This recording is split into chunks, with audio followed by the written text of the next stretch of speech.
Hello बच्चों, यहाँ पे हम कर रहे हैं 8th क्लास की वर्कशीट मैथ्स की, जो कि है 17 तारीख की और वर्कशीट नंबर 15 है। टॉपिक हमारा लास्ट वीडियो में स्टार्ट हो गया था वर्ग और वर्गमूल, स्क्वायर एंड स्क्वायर रूट्स। आज उसके बारे में थोड़ा सा और आगे पढ़ते हैं। ठीक है, आपको एक छोटी सी स्टोरी दी है। प्रिया और रिया, दो जुड़वा बहनें, आपस में विद्यालय खुलने के बारे में चर्चा कर रही थी। जब स्कूल खुलेंगे तो हम सभी 6 फीट की दूरी बनाकर प्रार्थना स्थल पर प्रार्थना करेंगे।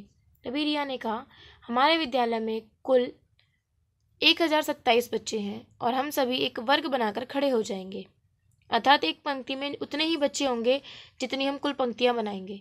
कितना सुंदर लगेगा ना हमारे विद्यालय का प्रांगण, कुछ इस तरह। ठीक है, प्रिया ने कहा 1027 बच्चों से वर्गाकार आकृति नहीं बन सकती।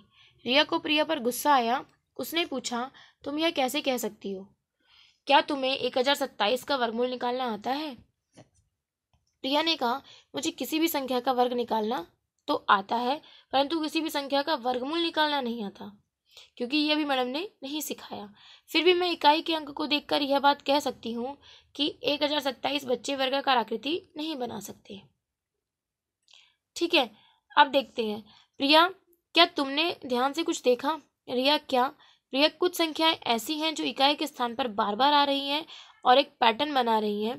कुछ संख्याएं ऐसी भी हैं जो किसी भी संख्या का वर्ग करने पर कभी भी इकाई के स्थान पर नहीं आएंगी। ये चीज आपको इसमें देखनी है। देखो कैसे। संख्या हमने ले ली 1 से 20 तक, फिर ये पूरी 40 तक ले ली। ठीक है, हमने 1 का वर्ग करेंगे, 1, 2 का 4, 3 का 9, इस तरीके से हमने सबका वर्ग किया है यहाँ पे। ठीक है, सबके इकाई के अंक देखिए। 1 है, 4, इसका 9 है, 6, 5, 6, 9, 4, 1, 0, 1, 4, 9, 6, 5, 6, 9, 4, 1, 0। मतलब देख क्या रहे हैं आप? हम ये देख रहे हैं कि कुछ संख्याएं कॉमन हैं, कुछ नंबर्स कॉमन हैं जो कईयों के इकाई के अंक बन रहे हैं, है ना। अब आप देखो क्या करना है आपको। आप 1 से 9 तक के याद कर लो। 1 का जब आप स्क्वायर करते हो तो इकाई का अंक क्या आता है? 1। अगर किसी भी संख्या, कोई भी वो संख्या है, उसका इकाई का अंक 1 है तो उसके वर्ग का इकाई का अंक भी 1 आएगा। ठीक है, अगर किसी कोई संख्या का इकाई का अंक 2 है तो उसका वर्ग का इकाई का अंक 4 आएगा। अगर 3 है तो 9 आएगा, 4 है तो 6 आएगा, 5 है तो 5 आएगा, 6 है तो 6 आएगा, 7 है तो 9 आएगा, 8 है तो 4 आएगा और 9 है तो 1 आएगा। यानी 1 और 9 के टाइम पे इकाई का अंक सेम रहता है। ठीक है, 1, 4, 9, 6, 5, 6, 9, 4, 1, 0, इन्हीं संख्याओं की पुनरावृत्ति होती रहेगी। यह पैटर्न कभी भी नहीं बदलेगा। इसमें सिर्फ यही अंक हैं जो बार बार रिपीट हो रहे हैं। बाकी बचे अंक 2, 3, 7 और 8 कभी भी किसी भी पूर्ण वर्ग संख्या के इकाई का अंक नहीं होंगे। ठीक है, ये बात आपको समझ में आ गई। अब इस पे बेस्ड कुछ क्वेश्चन करेंगे तो हमें ज्यादा अच्छे से समझ में आएगा। देखो, निम्नलिखित संख्याओं के वर्गों का इकाई का स्थान बताइए। अब इनको जब हम इनके वर्ग निकालेंगे तो इकाई का स्थान बताना है। मैंने आपको एक चीज बता दी है, अगर संख्या का इकाई का अंक 1 है तो उसके वर्ग की इकाई का अंक कितना आएगा? 1। 2 है तो 4, 3 है तो 9, 4 है तो 6, 5 है तो 5, 6 है तो 6, 7 है तो 9, 8 है तो 4 और 9 है तो 1, 10 है, मतलब 0 है तो 0। समझ रहे हो इस बात को? अगर कोई भी आपको संख्या गिवन है, उसका इकाई का अंक ये है, इनमें से कोई भी, तो उसके वर्ग के इकाई के अंक ये आएंगे। ठीक है, अब देखो इसका इकाई का अंक कितना है? 8, तो हमारे वर्ग का इकाई का अंक कितना आएगा? 4। संख्या, और यहाँ पे क्या लिखोगे? वर्ग का इकाई अंक।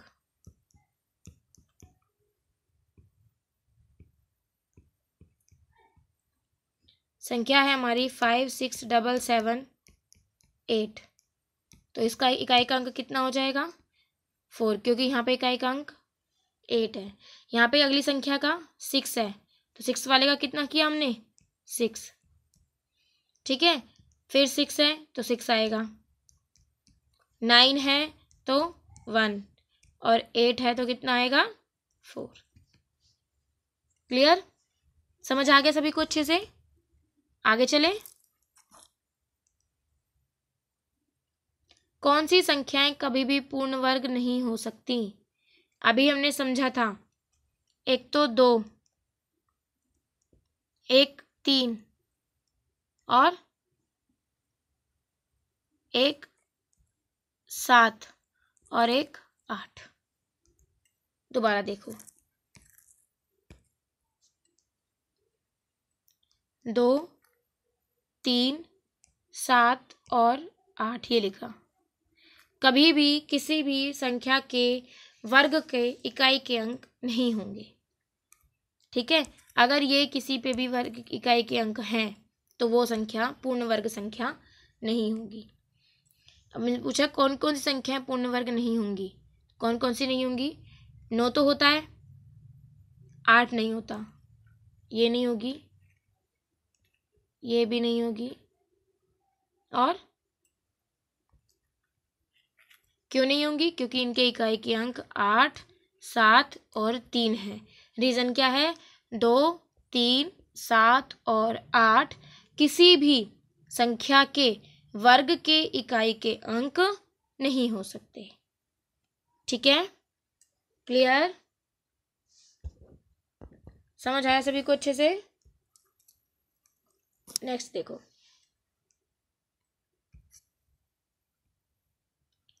निम्नलिखित में से कौन कौन सी संख्याओं के वर्ग या घन करने पर संख्या के इकाई के स्थान पर कोई फर्क नहीं पड़ेगा? ठीक है, वर्ग या घन करने पर। देखो, मैंने आपको बताया था, एक, ये संख्या समझ लो, संख्या का इकाई अंक,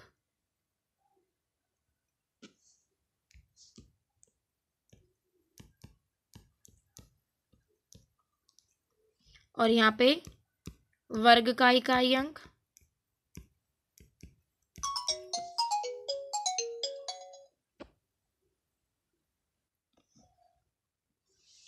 ठीक है।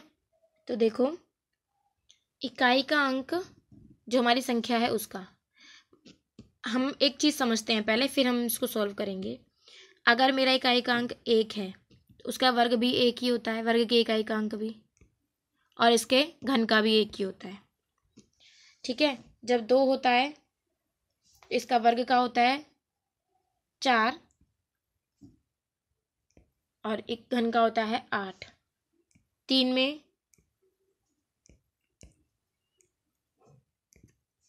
ये देखो बदल जाता है। ये क्यों बदल जाता है तो पता है ना, यहाँ पे तो हो जाएगा 4 × 4, और यहाँ पे हो जाएगा 4 × 4 × 4।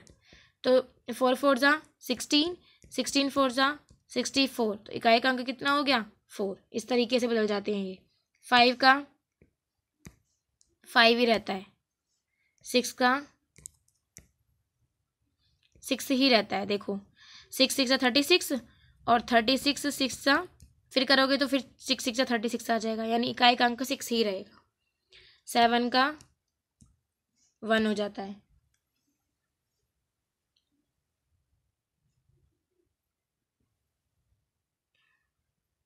सॉरी 3।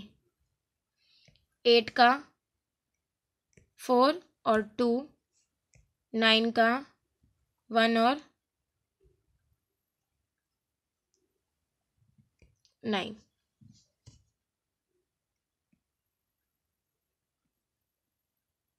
ठीक है,